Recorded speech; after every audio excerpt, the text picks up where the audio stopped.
Hey everybody, Hello. this is Caramel and Chocolate. we missed you guys. We missed it, y'all. So we are here because we just saw Men in Black. International. Yeah, international. So it's my turn to go first. Yes, Mom. Well, I'm not gonna lie to y'all. I fell asleep. We got there early. The seats were comfy. I ate all my popcorn watching all those freaking previews. It was hella previews.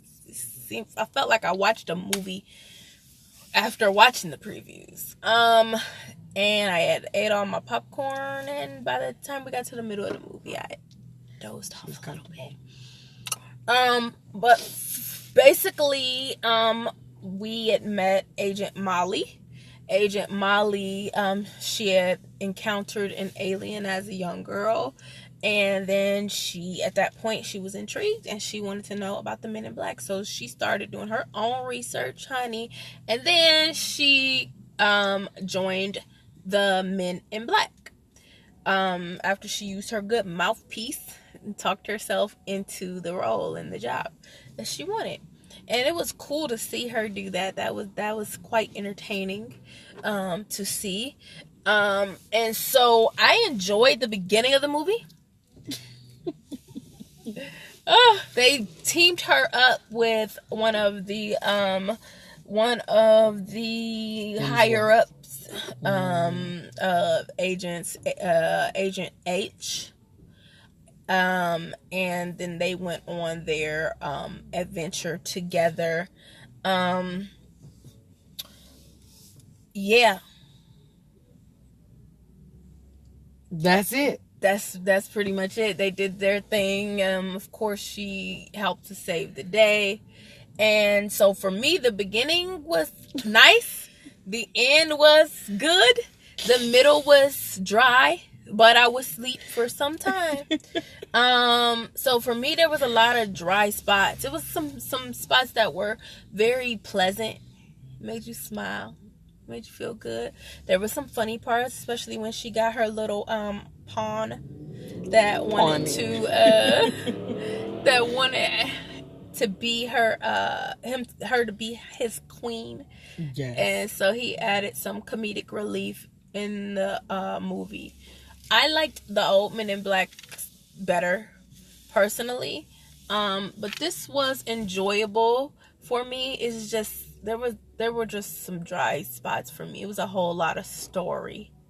But they had been gone for some time. And so you gotta come back explaining stuff and making sure we know what's going on.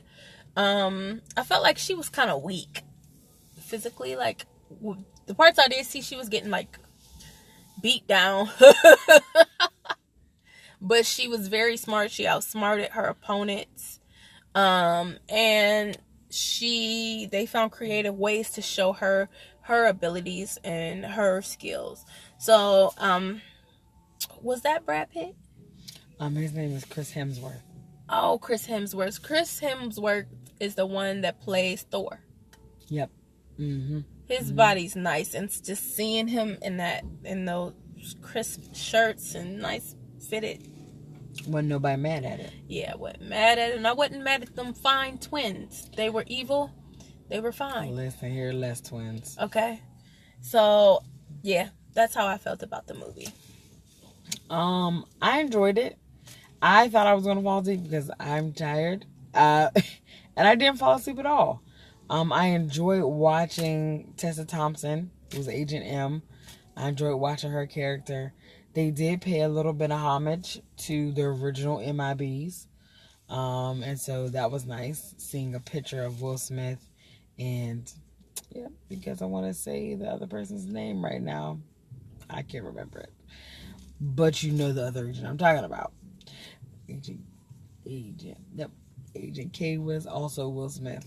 I'm a Will Smith fan, so it's up here.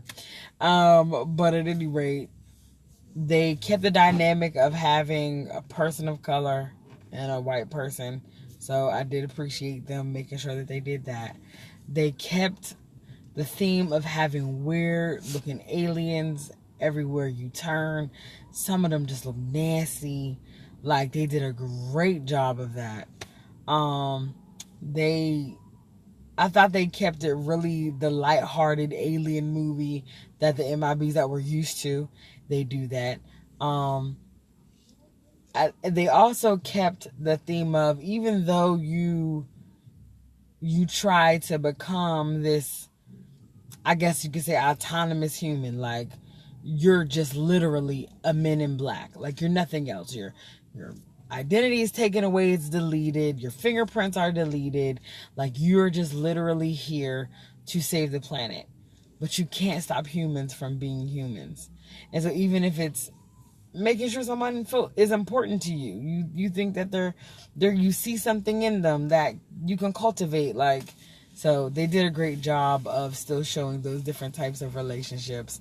Man, there was this character, I can't remember her, I think it's like Sissa or something. RZA. Yo, she had an arm. The RZA. This alien lady had an arm coming out her back. Y'all, that was hilarious. Yeah, that was crazy. Because it's like, even if you got her, no matter, because this other arm is coming to get you. Like, so that was pretty funny. They let me down a little bit. She's beautiful in real life. But the way they were setting her up, I was just like, who are they going to pick to be this lady? I don't know who this lady is. It was somebody new. So I was just expecting something different. I was expecting it to be like Holly Berry or like Naomi Campbell or Charlize Theron. Like, for someone which like part? that. For the RZA or for Molly? For RZA. Okay. I was expecting it to be something because they were like, oh, she's gorgeous. She's this, she's that. And they got somebody, I mean, again, she was very beautiful. But I was like, she didn't have this thing that made you go. Like, if they would have had Angelina Jolie in it, you would have been like, okay, yeah, I get it. But she still did a great job. And yeah, so I did. I enjoyed it. I think that it's a family fun movie. There's not anything that's crazy. I don't remember any real curse words. There are some gross parts that are gruesome. So, that's it. But you can see that on any cartoon these days, and those video games are far worse than what you see on this actual show, on this actual movie. So yeah, so I liked it. I thought it had a great twist. Good story, good twist. So that part was good, and the Les twins got a chance to dance. So that was nice that they were able to incorporate a club scene in there. Yeah, that's when I fell asleep. I did not see that. They were able to incorporate a club scene in there. So the Les twins were some bad guys. And there was a scene where they were in there and their alien bodies were learning how to dance from watching the other people. Mm-hmm. And so it was just kind of cool, if knowing that, no, this is them. This is how they dance. This is what they do, because their bodies are amazing. Like, their creativity. So I thought that was pretty cool. Amazing too. Let me tell you something now. Listen here. Okay. You listen here, Les twins. If you don't have to call. Okay? You just come over. You just knock. Okay? I will have I don't know, whatever you eat. Meatloaf, mashed potatoes, anything. A whole turkey. It'll be ready, and we can, I don't know, just, they're gorgeous. They're gorgeous. Okay? They're gorgeous. Any takeaways? I will say, Girl power. Girl power. Oh yes, because Emma Thompson did a great job. I did love her character. She has a way of having this dry sense of humor that always works. I like her. She's good at that. And she has a new movie coming out. Or it might already be in theaters. I like that she had a quiet strength. Yeah. She was bold, but it wasn't, you know, a lot of times they'll show a strong woman, but she'll be like too strong and it'll almost be aggressive. It was cool to see her, the lead character, just be assertive, strong, but she knew how to be humble as well, and take the back seat when it was time to take the back seat. But she knew how to flex when it was time to flex. So, you know, give me my time, I'm gonna show up and show out. But if I need to play player 2, I'll be player 2. So, you know, it was a quiet strength that she possessed, and I enjoyed that. I will say, people sometimes using this kind of as a connection to mental health, we can forget things sometimes because we suppress them. And so at one point, a character in the movie, he realized that he had been neuralized. And, you know, the neuralized is where they flashy, in the words of Will Smith, they flashy thing of you, and then they create a memory for you. And so he realized that he had been neuralized at one point. And I think about that, just how many times in our lives do we bury something? Do we try to forget about it? We don't want to deal with it, but it has to come up at some point. So, you know, don't bury things. If there's something that you're dealing with, or you're wanting to forget, or you're wondering where something is coming from, like, really deal with that thing. So, but yeah, that I think was a good thing. Oh, and listen, don't give up. Tessa Thompson's character, who was Agent M, y'all, she had been looking for MIB for 20 years. Yeah, she was not playing around. Man, she was not playing around. So do not give up on your dreams. Do not give up. You might end up saving the world. Yeah, who knows? Who knows? So, but yeah, that's it, really. Yeah, that's it. I can't think of nothing else. Oh, the graphics were great. They kept with the theme of, you know, these super, like, you know, cars and trains that come out, and like they're going to come out in the year 5050, like that type of, you know, technology. So that was pretty cool to see that as well, to have that. So yeah. All right, so let's see how many candy bars we're gonna give it. You want to do together? Yo. Okay.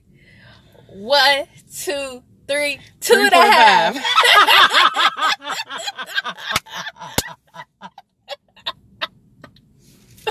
So Brittany, what was a 3.5 for you? I thought it was casted well. I didn't feel like any. Oh, Liam Neeson was in it. Amazing. So they had some really great, well-named people in here that they weren't trying to outact each other. You can see that a lot of times in movies when there's so many big names. Liam Neeson, Chris Hemsworth, Emma Thompson, Tessa Thompson, even Kamal, who was the voice of the little alien pond guy. Everyone worked well together, and so I appreciated that. The movie, because we grew up with MIB, I was looking for a certain nostalgia. So I couldn't, but I felt it a little, but just not too much, but not enough to where I didn't like it. But I could also see where it's almost like as if they're creating a sub MIB. Like we had MIB 2, and then now we're creating a new division of MIB movies. So we're moving away from what you all knew. Now we have some new characters to play with. Yeah. So I think that's just going to take some getting used to after growing up. And like, I literally have the VHSs at my house right now. Yeah. So that's it. But everyone did great. I recommend to see it. I wouldn't go to an expensive movie theater. I would definitely go to a matinee. This is not after 5 p.m. worthy. If you do see it after 5 p.m., it's okay. But don't. Penn Hills Cinema is $5. Monroeville, no more than $6.25. Sometimes they charge 25 cents. I don't know why they do that, but whatever. Yeah. Some days it's flat. I do definitely agree that it was casted well, and they had a really good balance in how they were the acting was, and they did really well with that. They weren't trying to overdo it. Yeah. And like you said, oftentimes when you have that many stars in one, everybody's trying to have their moment. Yes. And it didn't feel like that, which was great. And the acting was great. For me, like I said, it was dry, and it could have just been me being moody, kind of sleepy, and tired. It could have been me. I don't know. I couldn't like fully get into it in the middle, but I enjoyed it. I hope that makes sense. It makes sense. It makes sense. So it was pleasant. But it was just some dry parts for me, I guess. And I feel like it's not getting that great of a response anyway, because when I was looking into all the movie times, there weren't a ton of times for it. So I thought that was kind of odd. I kind of always, especially when the movie has already been out, I gauge it by seeing how many times there are, and there weren't that many times to go see this movie. There weren't that many like theaters showing it, so maybe Will Smith not being in plays a role in that. That could be it. I wonder what would have happened if he had done like a cameo in it or something. I would have enjoyed that. And the other guy, I cannot remember his name. Sorry, still. other guy. Oh, I feel so bad because he's He like great. a well-known actor. How you feel about Liam Neeson after the whole situation with the racial statements that he made? So I kind of looked into it. So let me make sure. He was mad that one of his friends had gotten killed or beat up by a black person or something.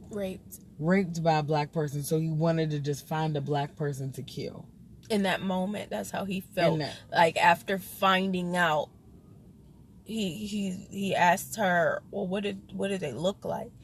And she said he was black. And he kind of, after that, and I don't know how long this lasted, he really wanted just somebody that looked like that person to approach him so he could kill him, because it was just, Yeah.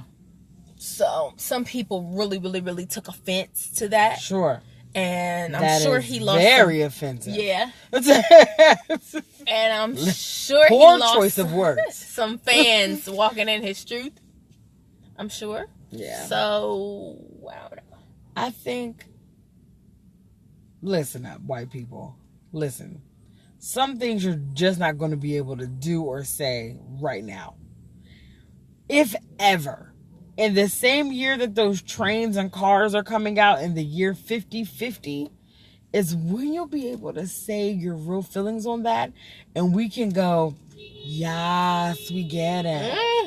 Until then, you just can't say stuff like that.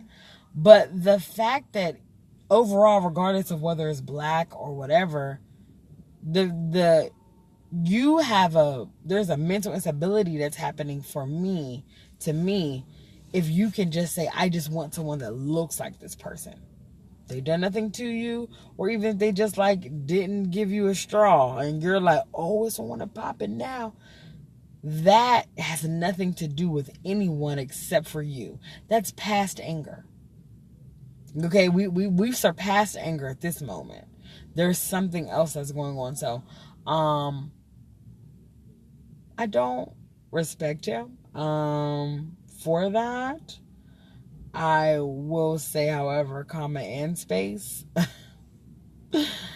If I stopped watching movies of white people that say things that are terrible, well, dear God, I would only be watching The Wood and Brown Sugar. In which I would be fine with that. But it's like we exist in this world, and so I can't not, which makes me sad, because if there wasn't a lot of support towards this movie because he was in it, that makes me sad, right? Because it could have been better if he was not in it, if that reason. But I'm not even paying him no attention. I think that when I heard it, I was just like, oh, he felt that way. So does the person I was riding on the bus. Like that's my mindset when it comes to that. So, for me, I work in trauma, and so I think I just understand it in a different way. Maybe I'm just kind of desensitized. Who knows? I don't like to say that. Maybe that's it. I feel as though that was kitchen table talk. That's something you say at the crib with your most trusted family and friends, who understand you, who know you. That is not something you should have put out into the world, because not everybody's gonna understand what you had to say. I don't feel like he's a racist. I feel like if I would have heard somebody did something to my homegirl and you gave me a description, the minute I saw somebody, it's a trigger. It's a trigger. That's really simply what it is. And I would have wanted to put harm on that person too in that moment. And he's basically just talking about a moment when that trauma was fresh and he wanted to seek revenge, to help his friend. And I'm sure his upbringing and the way society is, there might have been a comfortability in making that statement, in it just, yeah, or just being like, he's black, so I'm about to get, there might have been a little bit of comfortability in that. But I don't feel like he's a racist. I just feel like it was a poor story to tell. Everything ain't for the masses. I don't feel like he's out here trying to get all the black people, like, right. Like, everybody I see can get some. Yeah, we all have our moments where it's like, everybody, if I see somebody that even look like my enemy, then, if they catch me at the wrong spot, it's, or, and I hate to say it, but that's what I think, when it comes to him. Yeah, I'm very Black Power-esque. My whole being is not agreeing with Sherelle right now. I'm like, this is how white people get away with stuff. But it's like, that's not nice. I went to both predominantly black and predominantly white schools. So for me, it's a little different. And I work in trauma. For 9 years, conflict resolution, trauma informed care, etc., etc. So I understand your mindset when you're in that space. You're not who you are necessarily. Or you're not who you are magnified. Possibly.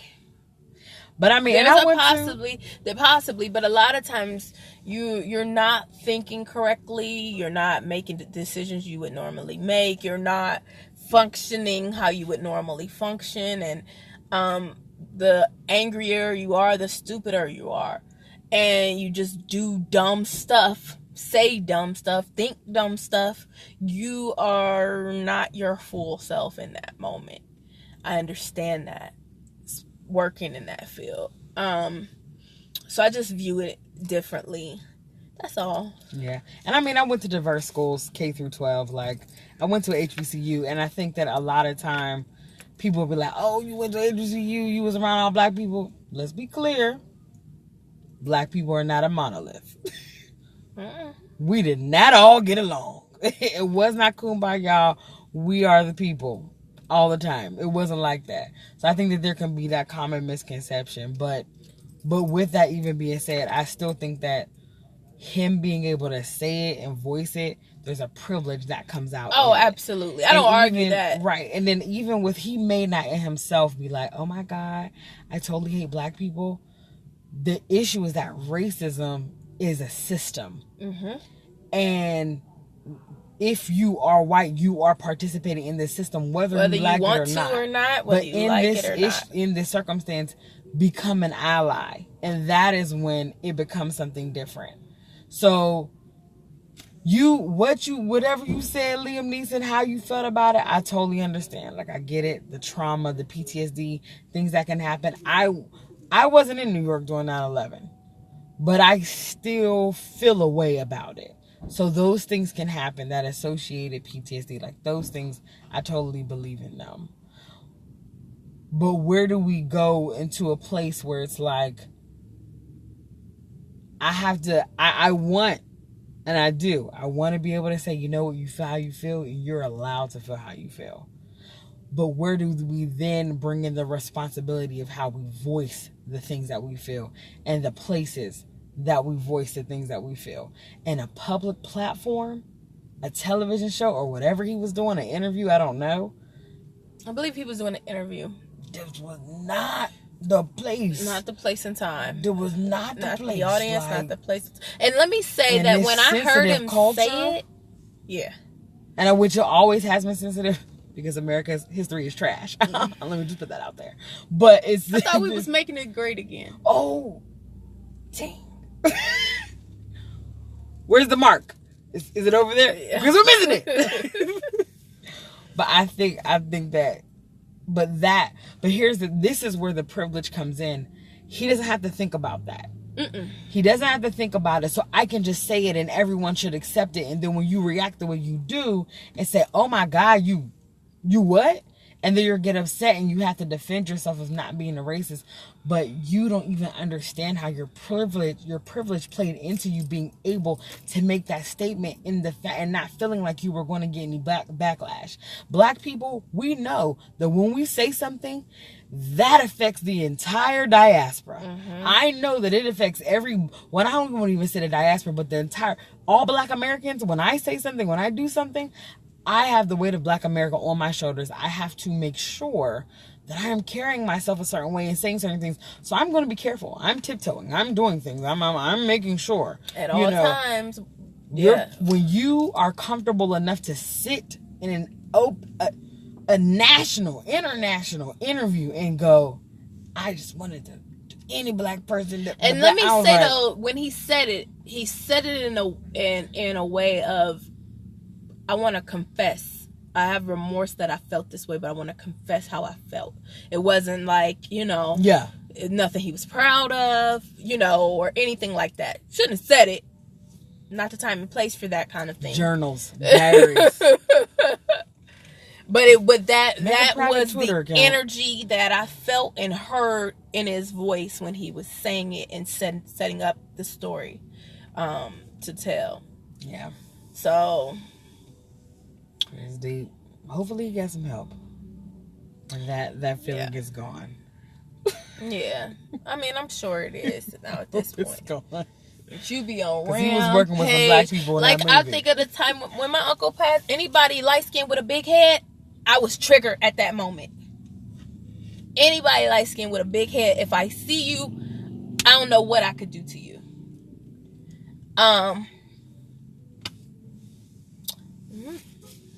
So I get it, but you could have kept that to yourself, brother. Wish you would have.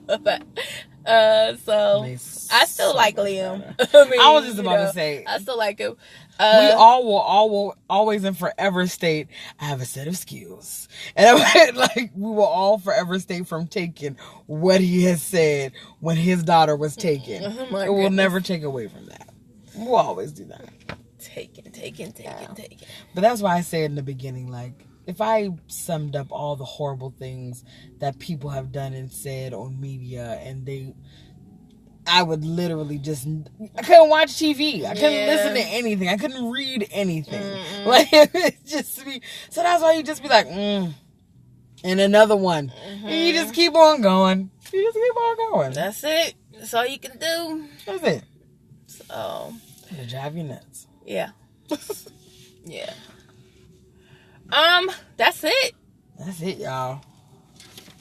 We are chocolate and caramel. Yeah. Hope you enjoyed this new installment. Yeah. And listen, you guys, we're about to really get a page started. Yeah, we are. So these can all be in one space now. Yeah. So we'll put our past things on there, and our new stuff that's going to be coming up. You'll all be able to follow that page. We're going to get Facebook page, Instagram going. Also have an email because we want you all to interact with us. If there's a movie that is old and you want to review, let us know. Yeah, we'll review it. We will. If there's even just a random topic, like how this conversation went into Liam Neeson, you let us know. We love that type of stuff. We do it anyway. So we might as well videotape it. Legitimately, anyway. Yeah. So, yeah, that's it. You guys have a blessed and prosperous evening. Yes. All right, we're out of here. Peace.